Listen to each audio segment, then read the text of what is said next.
안녕하세요, 여러분. 성경 공부 시작하겠습니다. 먼저 하나님께 기도 올리겠습니다.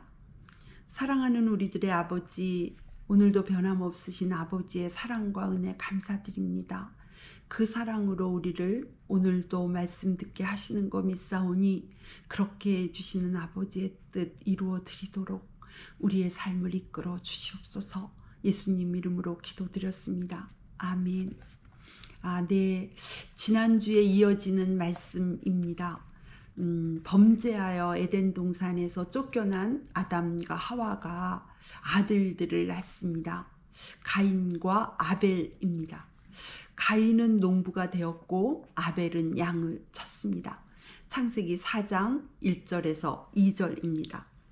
아담이 자기 아내 하와와 동침하니 아내가 임신하여 가인을 낳았다.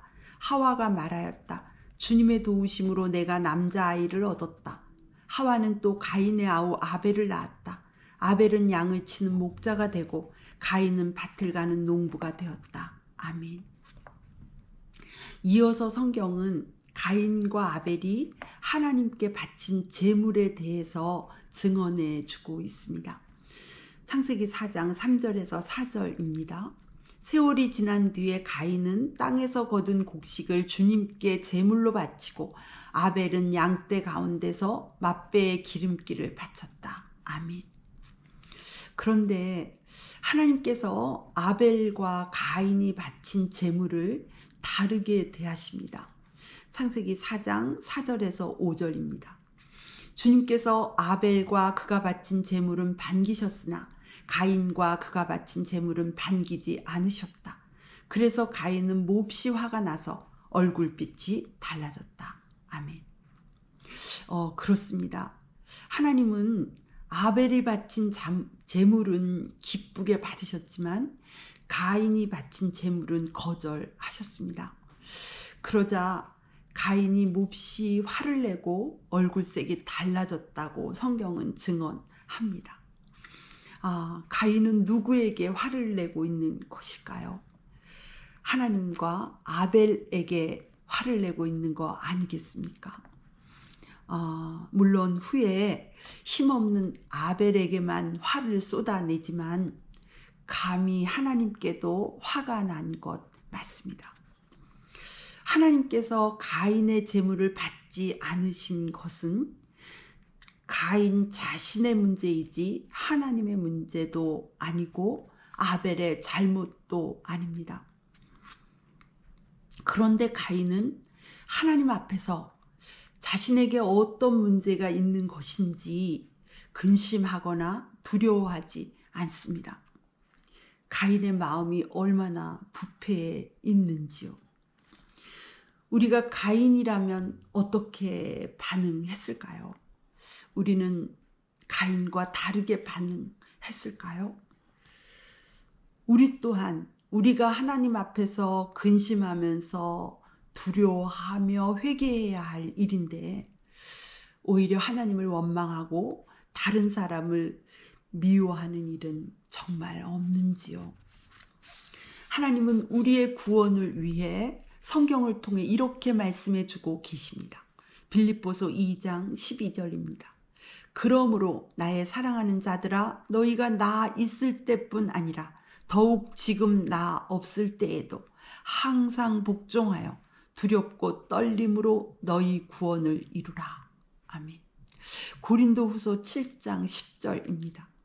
하나님의 뜻대로 하는 근심은 후회할 것이 없는 구원에 이르게 하는 회개를 이루는 것이요 세상 근심은 사망을 이루는 것이니라. 아멘. 하나님은 자신을 살펴 회개할 생각은 안 하고 엉뚱하게 몹시 화를 내고 얼굴빛이 달라지는 가인을 책망하십니다. 그것은 다름 아닌 죄 가운데 있는 가인을 내버려 두실 수 없으셨던 하나님의 염려, 하나님의 사랑이셨습니다. 이어지는 말씀 창세기 4장 6절입니다. 주님께서 가인에게 말씀하셨다. 어찌하여 내가 화를 내느냐? 얼굴빛이 달라지는 까닭이 무엇이냐? 하나님은 이어서 하나님께서 가인의 제물을 받지 않으신 이유에 대해서도 가인에게 설명해 주십니다. 창세기 4장 7절입니다. 내가 올바른 일을 하였다면 어찌하여 얼굴빛이 달라지느냐? 내가 올바르지 못한 일을 하였으니 죄가 너의 문에 도사리고 앉아서 너를 지배하려고 한다. 너는 그 죄를 잘 다스려야 한다. 아멘.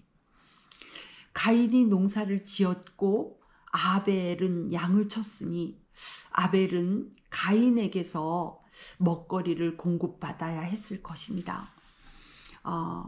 가인이 자신의 욕심만 채우고 아벨에게 먹거리를 넉넉하게 공급하지 않았을까요? 아니면 자신이 농사지어서 가족들에게 먹거리를 공급하면서 생색을 내고 가족들을 함부로 대한 것일까요? 우린 그 사정까지 알 수는 없지만 가인의 삶은 분명 하나님께서 보시기에 올바르지 못했습니다. 그래서 하나님은 그의 재물을 받지 않으셨다고 말씀하셨습니다. 그러나 가인은 하나님의 이런 책망과 설명을 듣고도 회개하지 않았고 하나님의 근심은 더해 가셨음을 우리는 이어지는 말씀을 통해 알 수 있습니다. 죄가 너의 문에 도사리고 앉아서 너를 지배하려고 하니 너는 그 죄를 잘 다스려야 한다. 가인을 향하신 하나님의 깊으신 염려와 사랑이 느껴집니다. 그렇습니다. 가인의 재물을 받지 않으실 때에도 하나님의 가슴에는 가인을 향하신 사랑과 염려밖에 없으셨습니다. 가인은 불행하게도 아벨을 사랑하사 아벨의 재물을 기뻐하시면서 받으신 하나님께서 가인을 사랑하사 그의 재물을 염려하시면서 받으실 수 없으셨던 하나님의 심정을 끝까지 깨닫지 못합니다. 자식이 잘못되어 가고 있는데도 그가 가져다 주는 선물이나 챙기면서 잘한다 잘한다 할 부모가 어디 있겠습니까? 참 부모라면 선물을 거절하며 바른 삶을 요구하는 것이 마땅하지 않겠습니까? 이것이 가인의 재물을 받지 않으신 하나님의 심정이셨습니다. 그리고 이와 같은 하나님의 심정은 지금 이 시대 우리에게도 동일하십니다. 마태복음 5장 23절에서 24절입니다. 그러므로 예물을 제단에 드리려다가 거기서 내 형제에게 원망 들을 만한 일이 있는 것이 생각나거든 예물을 제단 앞에 두고 먼저 가서 형제와 화목하고 그 후에 와서 예물을 드리라. 아멘. 이어지는 말씀입니다. 창세기 4장 8절입니다. 가인이 아우 아벨에게 말하였다. 우리 들로 나가자. 그들이 들에 있을 때에 가인이 그의 아우 아벨을 쳐 죽였다. 이게 웬 말입니까? 하나님께서 그토록 사랑하셔서 염려하시고 책망하시며 죄가 너를 지배하려고 하니 너는 그 죄를 잘 다스리라고까지 말씀해 주셨건만 가인은 기어이 동생을 죽이는 죄까지 이루고야 맙니다. 하나님의 책망을 듣고도 자신의 부패한 마음, 썩은 양심을 회개하지 않고 돌이키지 않은 탓입니다. 부패한 마음, 썩은 양심으로 살아계신 하나님을 섬길 수 있을까요? 그럴 수는 없다는 것이 성경의 증언입니다. 디모데전서 1장 19절입니다. 믿음과 착한 양심을 가지라. 어떤 이들은 이 양심을 버렸고 그 믿음에 관하여는 파선하였느니라. 아멘. 사도행전 8장 21절입니다. 하나님 앞에서 너의 마음이 바르지 못하니 이 도에는 내가 관계도 없고 분깃될 것도 없느니라. 아멘. 마태복음 7장 22절에서 23절입니다. 그날에 많은 사람이 나에게 말하기를 주님 주님 우리가 주님의 이름으로 예언을 하고 주님의 이름으로 귀신을 쫓아내고 또 주님의 이름으로 많은 기적을 행하지 않았습니까? 할 것이다. 그때 내가 그들에게 분명히 말할 것이다. 나는 너희를 도무지 알지 못한다. 불법을 행하는 자들아 내게서 물러가라. 아멘. 바른 믿음의 여정은 끊임없는 회개와 변화의 여정입니다. 회개와 변화가 없는 믿음은 참 믿음일 수 없습니다.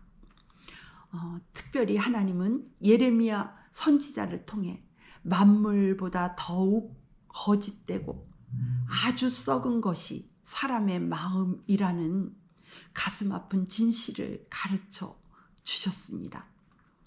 우리의 실상을 바로 알고 새롭게 덜하시는 것 아니겠습니까? 그렇습니다. 우리의 회개와 변화의 중심에는 우리 마음의 변화가 있습니다. 누구든지 그리스도 안에 있으면 새로운 피조물이라. 만물보다 더 거짓되고 아주 썩은 우리의 마음이 예수 그리스도 안에서 바른 마음, 선한 양심으로 거듭나야 합니다. 우리 모두 십자가 은혜, 십자가 사랑, 십자가 능력 의지하여 거짓되고 썩은 마음 날마다 회개하고 바른 마음, 선한 양심으로 날마다 변화되는 참 믿음의 사람 되어야겠습니다. 그래서 주님을 기쁘시게 해드리는 올바른 삶, 참 믿음의 길 걸어가야겠습니다. 아멘. 기도하시겠습니다. 사랑의 하나님 아버지, 오늘 가인을 통해 주님을 믿는 것과 거짓되고 썩은 양심과 마음을 그대로 두는 일은 양립할 수 없다는 사실을 배웠습니다. 우리 모두 십자가 은혜, 십자가 사랑, 십자가 능력 의지하여 바른 마음과 선한 양심으로 주님 기뻐하시는 올바른 삶을 향한 몸부림이 있는 참 믿음의 사람들 되게 해 주시옵소서. 예수님의 이름으로 기도드렸습니다. 아멘.